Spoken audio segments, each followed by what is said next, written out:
Our today's topic is angle between line and plane. पहले हमने पढ़ा जब वेक्टर्स का चैप्टर कर रहे थे, angle between line and line, दो स्ट्रेट लाइंस के बीच एंगल्स, दो लाइंस के आप क्या करते थे या दो वेक्टर्स के बीच में एंगल, तो आप कहते थे a dot b by a का मैग्नीट्यूड बी का magnitude that is equal to cos theta. फिर कल हमने पढ़ा कि अगर दो प्लेन्स दिए हुए हों तो आप दो प्लेन्स के बीच में भी एंगल फाइंड आउट कर सकते हैं। उसका मेन पर्पस क्या था कि वही फॉर्मूला अप्लाई होगा और जो एंगल दो प्लेन्स के बीच में होता है वो सेम होगा as the angle between two perpendiculars. तो जो प्लेन के दोनों नॉर्मल्स होते हैं, जो एंगल प्लेन्स के बीच में है वही एंगल उन दोनों के नॉर्मल्स के बीच में है। तो ये चीज हमने पढ़ ली थी। अब जो हमें टॉपिक पढ़ना है वो that is the angle between line and a plane.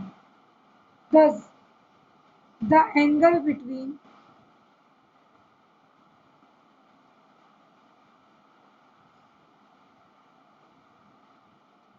अब ये क्या होगा बेटे, कॉम्प्लीमेंट हो जाएगा किसका, complement of angle between line and normal to the plane. Line और प्लेन के नॉर्मल के एंगल के इक्वल नहीं होगा, उसके कॉम्प्लीमेंट के, मतलब 90 माइनस करके होगा। देखिए कैसे, अभी आपको एक एक्सप्लेन करती हूँ। सपोज हमारे पास एक प्लेन है, ठीक है, इस प्लेन में और हमने एक लाइन ले ली एपी, यहाँ एक पॉइंट ए ले लो, एक लाइन ले ली, ये प्लेन के ऊपर नहीं है, ऐसे है ये लाइन, ठीक है, मतलब ये एक प्लेन है उसके ऊपर एक लाइन ऐसे है। मुझे बताना है इस प्लेन और लाइन के बीच में एंगल कितना होगा, ठीक है। तो अगर मुझे इस लाइन और इस प्लेन के बीच में एंगल फाइंड आउट करके बताना है तो व्हाट आई विल डू, इस प्लेन का कोई परपेंडिकुलर होगा तो जो एंगल इसके बीच में होगा तो इन दोनों के बीच में कितना होगा, 90 माइनस थीटा। भाई देखो, मुझे एंगल फाइंड आउट करना है कि एक लाइन एक प्लेन के साथ कितना एंगल बनाती है, तो मुझे वो एंगल शो करना है। मैंने एक नॉर्मल ले लिया, तो जो एंगल इन दोनों के बीच में बन रहा है नीचे की तरफ, वो यहाँ पर क्या होगा, 90 माइनस थीटा। इसीलिए हम कॉम्प्लीमेंट ऑफ एंगल लिख देते हैं। एक्चुअल में क्या है, ये यहाँ पर प्लेन है, लेट प्लेन के ऊपर हमने एक पॉइंट एम ले लिया, इसके साथ एंगल थीटा बनाती है। अब प्लेन का नॉर्मल कहाँ होगा, बाहर की तरफ, this is normal of plane, ठीक है, ये प्लेन का नॉर्मल वेक्टर हो गया। अब ये इसके साथ कितना एंगल बनाएगी, लाइन ने प्लेन के साथ थीटा बनाया, तो rest of angle is 90 minus theta. इसकी इक्वेशन क्या होगी लाइन की, सपोज मैंने ले लिया,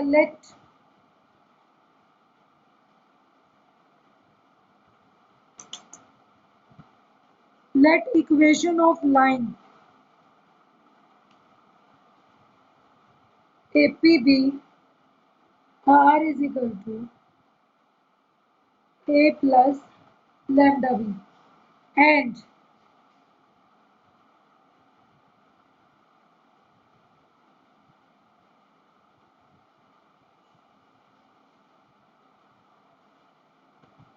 प्लेन की तो ले लो R dot n equal to Q, ये नॉर्मल एक फैक्टर हो गया। P मैंने इसलिए लिया, मुझे नहीं पता ये यूनिट है या नहीं, हमने सिंपल नॉर्मल वेक्टर ले लिया। तो प्लेन की इक्वेशन हो गई R dot n Q, R is equal to A। अब ये जो AP लाइन है इसका मतलब ये फिक्स पॉइंट A के पोजीशन वेक्टर से पास कर रही है और B इसकी डायरेक्शन है, ठीक है। नाउ अगर फ्रॉम पॉइंट P एक परपेंडिकुलर ड्रॉ किया जाए इस प्लेन पर और उसका नाम ये PM ही रख दिया जाए, from point P draw a perpendicular PM on plane कर दें एंड ज्वाइन AM, इस AM को हमने ज्वाइन कर लिया, ज्वाइन करा दिया ए एन को। Now what is the required angle between line and plane? Angle between AP, let theta be angle between AP and AM, which is required angle between line and plane।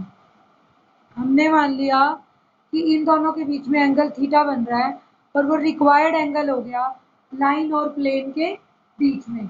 जब आपका ये required angle बन गया line और plane के बीच में, then अब एक बात हमेशा देखना, एपी की डायरेक्शन क्या है? वेक्टर बी के पैरेलल। और प्लेन का नॉर्मल क्या है? Vector n. तो अगर इन दोनों के बीच में एंगल देखें तो वो क्या है? 90 माइनस थीटा। ये एन वेक्टर है और ये बी वेक्टर है। एन वेक्टर और बी वेक्टर के बीच में एंगल कितना बना? 90 minus theta. Since angle between vector n and vector B is 90 minus theta, so cos of 90 minus theta is vector B dot n by B का magnitude और n का magnitude. cos 90 minus theta will become, ये complement होता है इसीलिए हमने लिखा था, sin theta is B dot n by B magnitude n magnitude. तो ये आपका एंगल हो जाएगा रिक्वायर्ड। मीन्स प्लेन का जो नॉर्मल दिया हुआ है और लाइन की जो डायरेक्शन दी हुई है, इन दोनों की डॉट प्रोडक्ट होगी b dot n by b का मैग्नीट्यूड एन का। लेकिन उसे कॉस नहीं लिखते, हम साइन थीटा लिखते हैं। यहाँ से एक इम्पॉर्टेंट टर्म और आती है जो कई बार हमें कंफ्यूजन करती है, लाइन की पैरेलल और परपेंडिकुलर की। फर्स्ट रिजल्ट देखिए,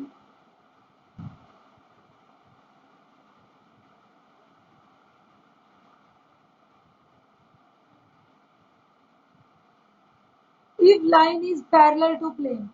बेटे अगर लाइन प्लेन के पैरेलल हो जाती है तो ये आपका प्लेन, ये आपकी लाइन। तो अगर लाइन और प्लेन पैरेलल है तो व्हाट विल हैपन, जो नॉर्मल है वो दोनों का नॉर्मल होगा, इस लाइन का भी नॉर्मल, प्लेन का भी नॉर्मल। इसका मतलब ये बी की डायरेक्शन पैरेलल हो गई, बी डॉट एन जीरो होना चाहिए। पैरेलल में पहले हम जीरो नहीं लेते थे, हम कहते थे पैरेलल है तो रेशियो इक्वल होता है और परपेंडिकुलर में डॉट। यहाँ उल्टा हो जाएगा, अगर लाइन प्लेन के पैरेलल है देन थीटा इज जीरो और sine theta is b dot n by b magnitude n. So this implies b dot n is equal to 0. Line की डायरेक्शन और प्लेन का नॉर्मल, अगर इनकी डॉट प्रोडक्ट जीरो आ जाए तो यहाँ लाइन परपेंडिकुलर नहीं है, ये लाइन की डायरेक्शन थी और वो नॉर्मल था, तो b डॉट n क्या हो जाएंगे? जीरो। ठीक है, यहाँ उल्टे केस हो जाएंगे। एक बार इसे दोबारा देख लीजिए, हम क्या करने लगे आर्टिकल में, angle between line and plane. अब की बार हमें एक लाइन और एक प्लेन आपको कॉपी दी हुई है, उसके ऊपर आप टेढ़ा करके एक पेन लगा देते हो। मुझे ये बताना है कि लाइन और प्लेन के बीच में एंगल कितना है। हम क्या करेंगे, एक परपेंडिकुलर लेंगे जो कि प्लेन का नॉर्मल है। अगर नीचे एंगल थीटा बन रहा है तो परपेंडिकुलर के साथ कितना बनेगा? 90 माइनस थीटा। अब ये पेन जो हमने स्लांट में लिया था, जो लाइन ली थी, ये लाइन की डायरेक्शन क्या है? P और नॉर्मल वेक्टर की क्या है? N। तो B और N के बीच में एंगल बन गया 90 माइनस थीटा, जिसके लिए हमने फॉर्मूला लगा दिया B डॉट एन। बट अब यहाँ पर एक इंपॉर्टेंट चीज आ गई, अगर लाइन पैरेलल है प्लेन के तो जो नॉर्मल प्लेन का है वही नॉर्मल लाइन का होगा। It means B dot n zero हो जाएगी क्योंकि थीटा यहाँ पे जीरो था। नेक्स्ट,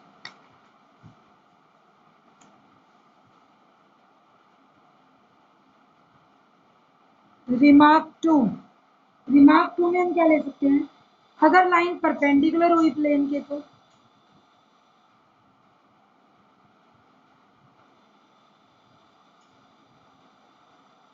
अब देखो लाइन बिल्कुल प्लेन के परपेंडिकुलर लेगी और नॉर्मल भी प्लेन का परपेंडिकुलर होता है, तो ये दोनों आपस में क्या हो जाएंगे? पैरेलल। लाइन पर पैरेलल है प्लेन के, लाइन परपेंडिकुलर है और नॉर्मल भी परपेंडिकुलर होता है, तो अब पैरेलल आएगा। If line is perpendicular to the plane then it is parallel to the normal of the plane. Thus vector b and vector n are parallel. और जब वेक्टर बी और एन पैरेलल होंगे तो दैट इज हम क्या लिख सकते हैं, b cross n zero vector होगा पैरेलल की क्रॉस प्रोडक्ट। और हम ऐसे भी लिख सकते हैं बी कोई ना कोई नॉर्मल का मल्टीपल होगा for some scalar, b is some multiple of normal vector, तो हम ऐसे भी लिख सकते हैं। ठीक है, कार्टेशियन फॉर्म वैसे ही लिखनी है जैसे पहले लिखते हो। अगर नॉर्मल के कंपोनेंट एल एम एन है और उसके बी वेक्टर के ए वन बी वन सी वन है तो वही मल्टीप्लाई करके और वैसे ही साइन थीटा, बस साइन थीटा निकालना है। कार्टेशियन फॉर्म में लिखो तो आप क्या लिख दोगे इसे, कार्टेशियन फॉर्म में क्या हो जाएगा, we will say sine theta is, अगर हमने वेक्टर बी लिया है A one I B one J C one K, ठीक है, और ये आपका नॉर्मल वेक्टर है L I M J N K, तो डिवाइड में इनका मैग्नीट्यूड क्या आएगा, A one square B one square C one square square root L square M square N square square root. तो आप ऐसे लिखेंगे और इसकी डॉट प्रोडक्ट खोल देंगे, A one L B one M C one M divided by A one square B one square C one square L square M square N square. बस फर्क इतना है, लाइन और प्लेन के बीच में जब एंगल बनता है तो हम कॉस थीटा में काम नहीं करते, हम साइन थीटा में काम करेंगे। ठीक है, और लाइन और प्लेन अगर पैरेलल हो गए तो ये चीज किसके इक्वल आएगी, zero, A one L B one M C one M. और अगर लाइन परपेंडिकुलर हुई तो क्या आएगा, परपेंडिकुलर हो जाए तो वो पैरेलल होती है, इसका मतलब L by A one M by B one और N by C one same होंगे। ठीक है, if line is perpendicular to plane तो लाइन और नॉर्मल पैरेलल हो जाएंगे, l by A one M by B one n by C one. And if line is parallel to plane, और अगर वो पैरेलल हुई तो फिर ये नॉर्मल और ये परपेंडिकुलर हो जाएंगे, A one L B one M C one M जी। तो कार्टेशियन की ये दो कंडीशन। नेक्स्ट, अब ऐसा केस भी आ सकता है क्योंकि अभी मुझे लाइंस की इक्वेशंस लिखनी है। नेक्स्ट देखो, equation of plane passing through given point and parallel to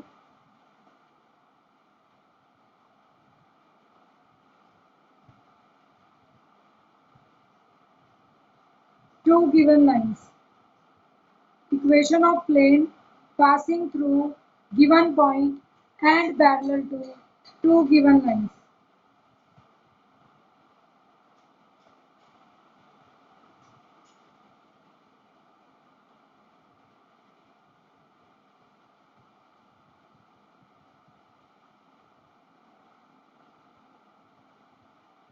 suppose देखिए, हमने एक लाइन ले ली, let plane pass through point A, इस ए का पोजीशन वेक्टर ले लिया, वेक्टर ए। ये कह रहा है ऐसे प्लेन की इक्वेशन फाइंड आउट करो बेटा जो एक फिक्स पॉइंट से तो पास करता हो और किसी दो गिवन लाइंस के पैरेलल हो। तो एक फिक्स पॉइंट ए से तो हमने पास करा दिया, पैरेलल किसके ले लिया, एक इस लाइन के ये प्लेन पैरेलल हो गया और एक इस लाइन के ये प्लेन पैरेलल हो गया, तो दो लाइंस ले ली जिनके पैरेलल है। एक का डायरेक्शन बी ले ली, एक की डायरेक्शन सी, तो हम कहेंगे let plane pass through point A with position vector a and parallel to lines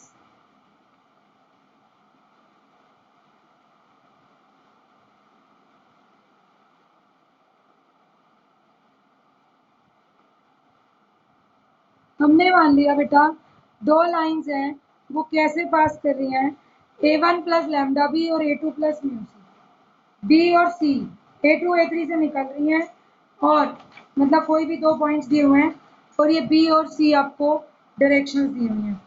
अब अगर इक्वेशन लिखनी हो तब क्या बनेगा,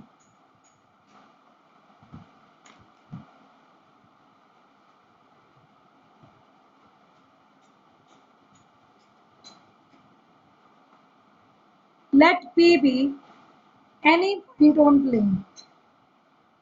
और any point को हम कैसे लेते हैं, having position vector r। हमने P कोई पॉइंट मान लिया प्लेन पर और हमने क्या मान लिया, इसका पोजीशन वेक्टर क्या है, r। नाउ अगर ये r है तो व्हाट इज AP, अगर मैं इस AP को ले लूं तो A का पोजीशन वेक्टर A था और इसका R है, तो AP is OP minus OA, R minus A। अब AP वेक्टर किस में लाई करेगा, since AP lies in plane, also since plane is parallel to B and C। तो अगर B वेक्टर भी प्लेन में है, C भी प्लेन में है, पैरेलल है उनके, देन B क्रॉस C किसका काम करेगा, is normal to the plane. हम हर बार यही काम कर रहे हैं, मीन्स हमारे पास एक प्लेन है, हमने इसमें ए का पोजीशन वेक्टर ले लिया, ठीक है, हमने एक बी की डायरेक्शन ले ली जिनके वो पैरेलल था, एक सी की डायरेक्शन ले ली, सी पॉइंट बी पॉइंट ले लिए, पी आर्बिट्री पॉइंट लिया और पी का पोजीशन वेक्टर आर ले लिया, एपी वेक्टर मेरे पास आर माइनस ए बन गया। अगर इस बी और सी का क्रॉस करूं तो वो इस प्लेन के आउटवर्ड नॉर्मल होगा, b cross c is normal to plane. और अगर बी क्रॉस सी नॉर्मल है, एपी इसी प्लेन में लाई करता है, तो उनकी डॉट प्रोडक्ट क्या होगी, zero. Now AP lies in plane and b cross c is normal to the plane, so क्या आ जाएगा, AP वेक्टर की जो AR माइनस ए था B क्रॉस C के साथ डॉट प्रोडक्ट जीरो हो जाएगी परपेंडिकुलर। और इसको दूसरी लैंग्वेज में क्या लिख सकते हो, A dot B cross C, मतलब R माइनस ए बी और सी का स्केलर ट्रिपल क्या आ जाएगा, zero, which is required equation of plane. अगर आपको दो लाइंस दे दे जिनके वो प्लेन पैरेलल है, तो उन दोनों की तो डायरेक्शन बी और सी वेक्टर, और जहां से वो प्लेन पास कर रहा है वो आर माइनस ए। सॉल्व करेंगे अगेन एक प्लेन की इक्वेशन आ जाएगी, इसको पार्टीशन में भी लिख सकते हैं,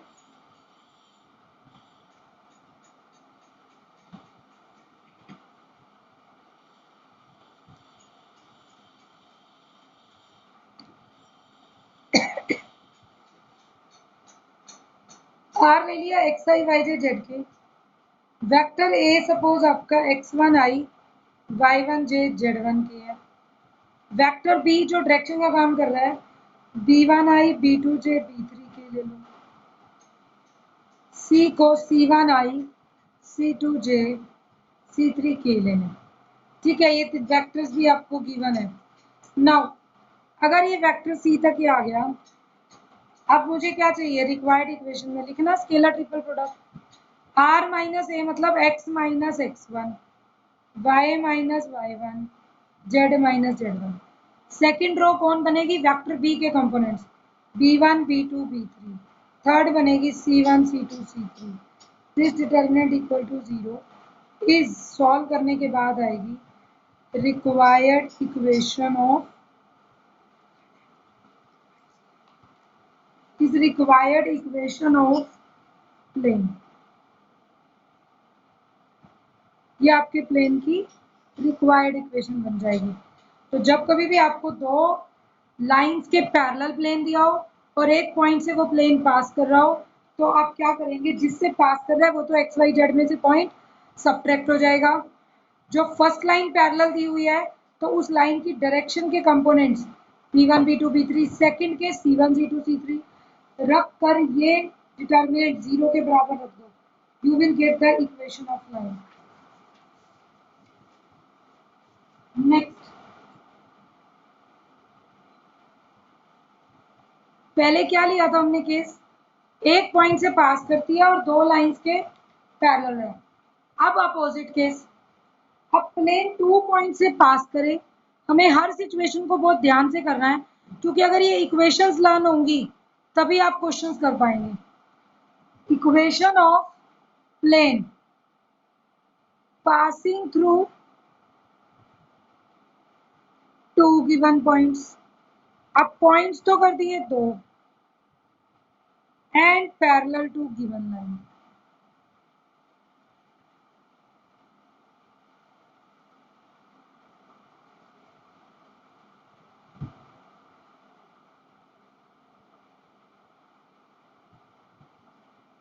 प्लेन की इक्वेशन जो दो पॉइंट से पास कर रहा हो और पैरेलल हो गिवन लाइन की, ठीक है, ये चीज करनी है। अब क्या होगा, हम मान लेंगे let plane pass through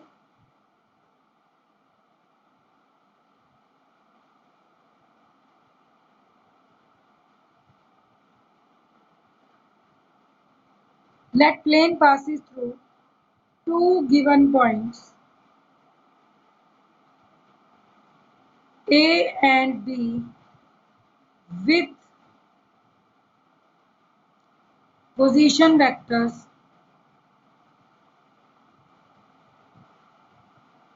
respectively।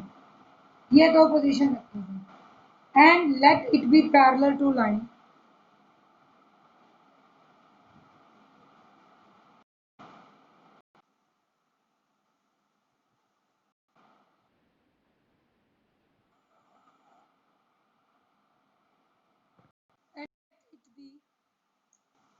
Parallel to line.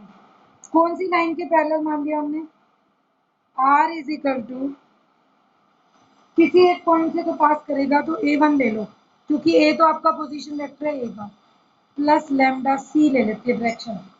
ठीक है, हमें फिर ये डायरेक्शन यूज करनी है, which is in direction C। ये जो लाइन है वो किस डायरेक्शन में है, C वेक्टर की डायरेक्शन में है। ठीक है, नाउ अगर ये C वेक्टर की डायरेक्शन में है तो प्लेन किसके पैरेलल हुआ, भाई प्लेन है, पास करता है दो पॉइंट से और पैरेलल इस लाइन के है, बट वो लाइन की डायरेक्शन तो सी है, तो हम एक बात तो कह सकते हैं this plane is parallel to c vector, वो सी वेक्टर के पैरेलल। अब आर हमेशा क्या लेते हो, आर्बिट्ररी पॉइंट। पहले तो एक प्लेन ले लिया,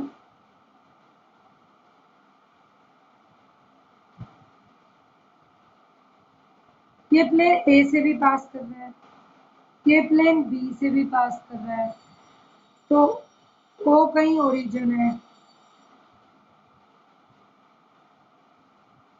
ए B vector is B minus A. ठीक है, ये ए बी वेक्टर हो गया बी माइनस। लाइन किसके पैरेलल है, ये प्लेन, प्लेन पैरेलल है किसी सी वेक्टर के, तो ये भी इसी के पैरेलल हो गया। मींस अगर बी माइनस ए और सी का क्रॉस कर दो तो वो दोनों क्या आ जाएगा, normal to the plane B minus A cross C. और अब कोई भी आर वेक्टर ले लूं पी पॉइंट पर, पोजीशन वेक्टर आर, तो एपी वेक्टर कहाँ होगा? R minus A. AP vector किसके इक्वल होगा? R minus A. और वो भी कहाँ होगा? वो प्लेन के ऊपर ही लाई कर रहा होगा। तो अब कर ए बी भी प्लेन के ऊपर लाई रहा है, बट एक A B b minus a vector और सी वेक्टर को लेकर तो हमने क्रॉस, दो की क्रॉस करके तो नॉर्मल बना लिया, और तीसरी लाइन फिर प्लेन में ले ली। अब इनकी डॉट जीरो कर देंगे, तो हमारे पास क्या आ जाएगा? लेट पी बी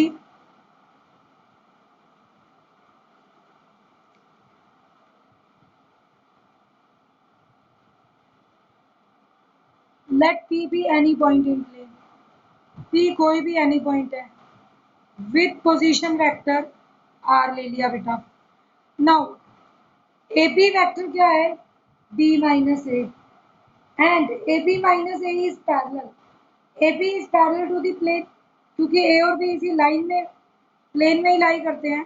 तो b minus A cross c is normal to the plane.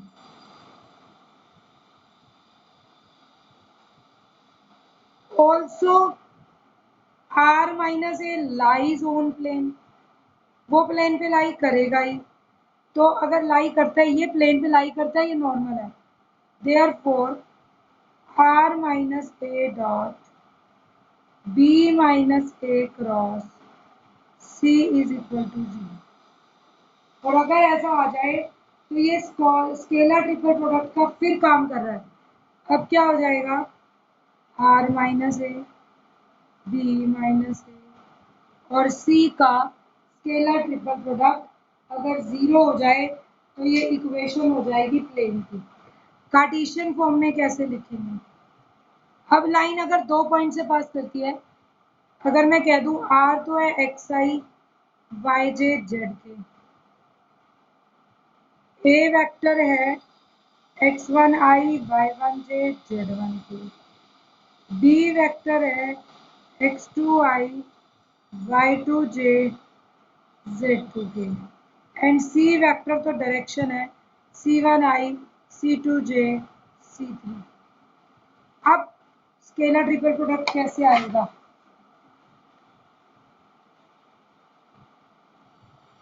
Now scalar triple product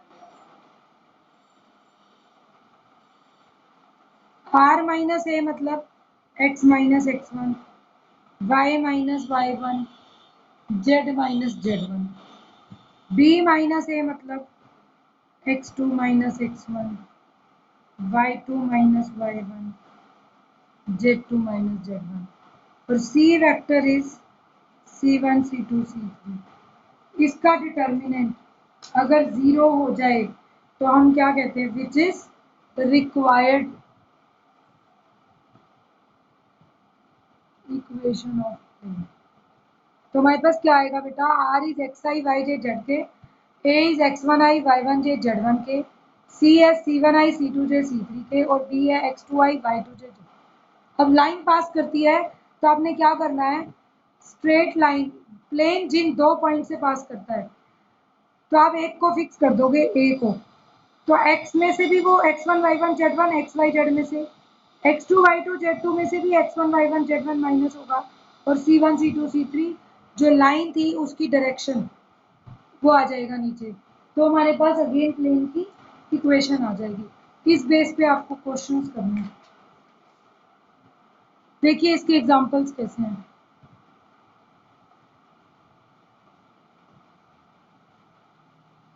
first example, find the angle between.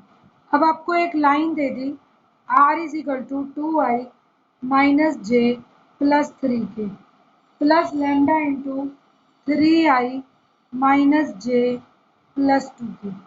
दो स्ट्रेट लाइन्स दे दी हैं, एंड प्लेन की इक्वेशन क्या है? R dot i plus j plus k equal to three. Find angle between, line ये है and plane ये given है। तो लाइन भी गिवन है, प्लेन भी गिवन है, इन दोनों के बीच में एंगल। आप क्या करेंगे, लाइन के अंदर से बी वेक्टर, लाइन की डायरेक्शन कौन है, here vector b is 3i minus j plus 2k, और प्लेन का नॉर्मल वेक्टर कौन है, i प्लस जे प्लस के। मुझे बाकियों का कुछ नहीं करना। We will write sine theta is equal to b dot n 3i minus j plus 2k dot i plus j plus k divided by b का magnitude 3 square 9 minus 1 square 1 2 square 4 और 1 square 1 square 1 square 3 1 जा 3 minus 1 plus 2 divided by root 14 root 3 5 4 by 14 3 जा root 42 sine theta है। तो what is theta, theta is sine inverse 4 by root 42 answer. तो आपको यही काम करना है, जब भी एक लाइन और एक प्लेन के बीच में एंगल हो, लाइन का डायरेक्शन वेक्टर जो लैम्डा के साथ है, प्लेन का नॉर्मल वेक्टर जो आर के साथ है, उन दोनों के बीच में साइन थीटा का फॉर्मूला अप्लाई कर दो, आपके पास इक्वेशन आ जाएगी। Next, find vector equation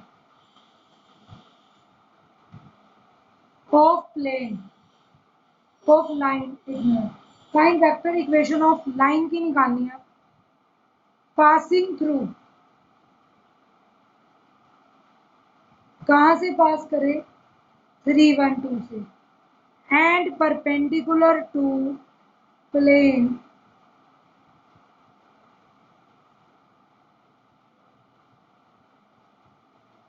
also find point of intersection of this line and plane, also find point of intersection of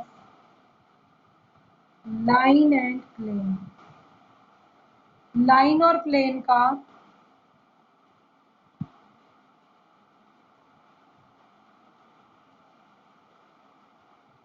line और प्लेन का क्या फाइंड आउट करना है आपको, point of intersection.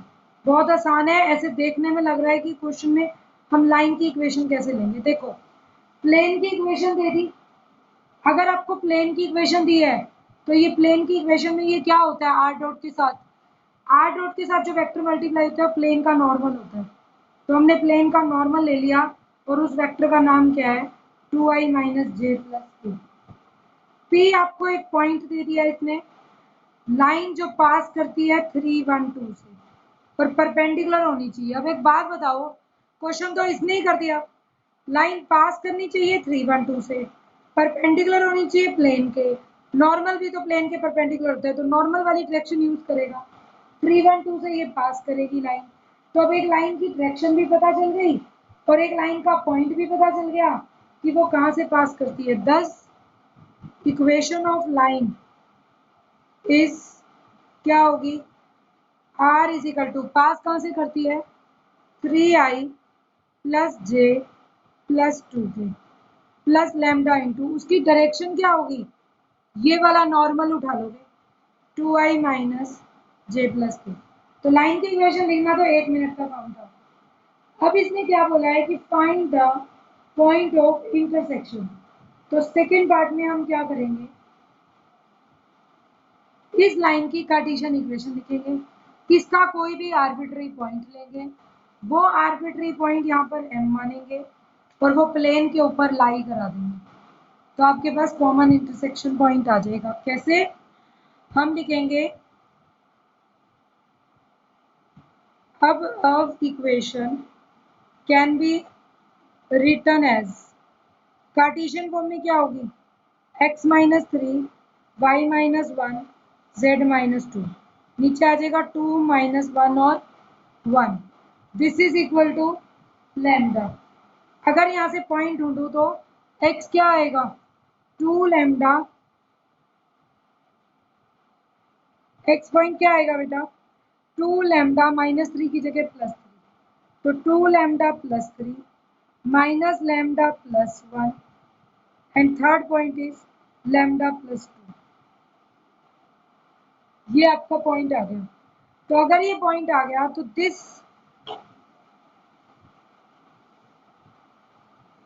This point M lies on plane. अब plane की equation Cartesian वाली क्या होगी? 2x minus y plus z, 2x minus y plus z equal to 4। So this point M lies on plane. So we have M के coordinates 2 into 2 lambda plus 3 minus lambda plus 1 and lambda plus 2 is equal to,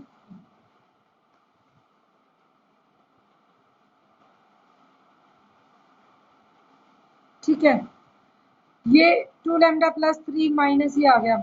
solve कर लीजिए। 4 lambda plus 2 3 6 plus lambda minus 1 plus lambda plus 2 4 lambda plus lambda 4 lambda 6 lambda 6 plus 2 8 8 minus 1 7 4 minus 7 is minus 3। तो lambda is minus 3/6 minus 1/2। Lambda को put करके m के coordinates 2 into minus 1/2 plus 3 comma minus minus plus 1/2 plus 1 minus 1/2 plus 2। तो m के coordinates हो जाएंगे 3 minus 1 2 3/2 3/2 2 coma 3/2 coma 3/2। ये क्या है? This is point of intersection. Foot of perpendicular क्या लेते हैं? वो भी ऐसे से ही निकाला था हमने। Point of intersection of line and plane. हम उस लाइन के डायरेक्शन रेशियो लेकर लाइन लिखकर उसके बाद लाइन का आर्बिट्री पॉइंट प्लेन के ऊपर लाई करा देंगे तो आपके पास पॉइंट आ जाएगा, point of intersection of line and plane. तो आप इस टाइप से कर सकते हैं। जैसे क्वेश्चन ये आ जाए, find length and coordinates of foot of perpendicular from 745 to plane 2x plus 4y minus z equal to 2। इस प्लेन पर इस पॉइंट से foot of perpendicular find out करो। कैसे फाइंड आउट करेंगे? वही यहाँ से प्लेन का नॉर्मल क्या है? 2 4 और